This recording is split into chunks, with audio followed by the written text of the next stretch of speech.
Well, now we're back with the weekly grind. I'm Larry Macon Jr., and we're receiving some weekly knowledge from Jim Serace. You know, Jim, you've given some great insight on the pauses that we encounter in our lives. I know many people are dealing with that right now. We feel like we're all in a pause. Can you help us deal with that? Yeah, sure. I know, last week we kind of talked about what I call the corona pause, this moment in time with the virus and all that. But, I've had moments of pause, throughout my life where it seemed like God pressed the pause button. Like everything that seemed to work, before, all of a sudden stopped. Momentum stopped. It was like frozen. It's like, what's going on, God? Everything was good. Now, not so. It's like we've lost control of our lives for that moment. And I've come to an understanding, though, that, we actually have very little control in our lives. We have no control over our next heartbeat, our next breath that we take, the energy that it takes to create a thought.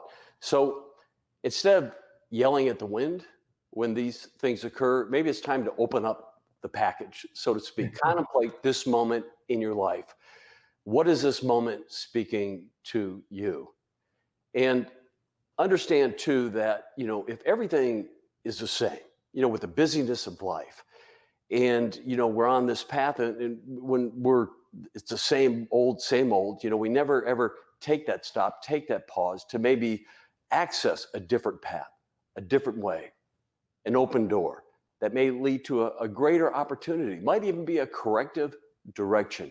And if we look at it negatively, and I often say that, if we look for the negativity in life, it will definitely find us. Wow. You'll find that this is, true, Larry, in times of adversity, which I believe I'm going to talk about in the next segment, adversity.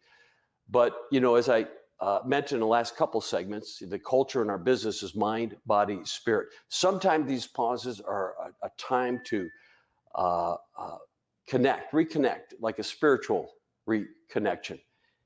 Isn't it better, to take some time with the one who does have control? I found that a minute in quiet reflection with God, I get a better download than if I read 1,000 books. It literally could change the trajectory of your life. And again, the path of your destiny.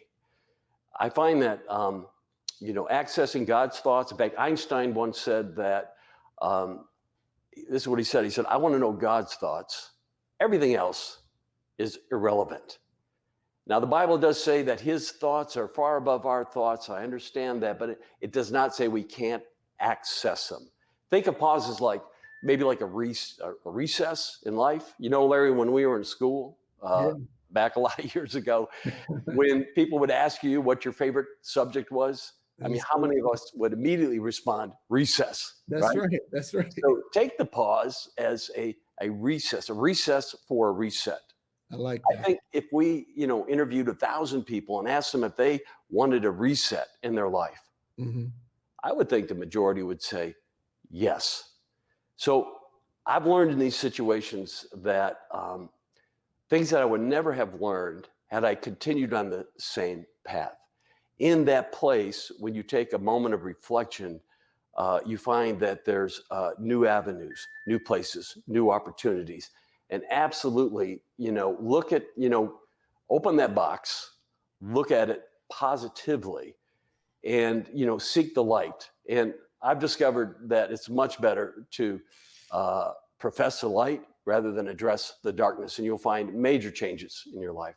I like that. I think that is so helpful to everyone who's watching to realize that even if you're in a pause, it's an opportunity to reset.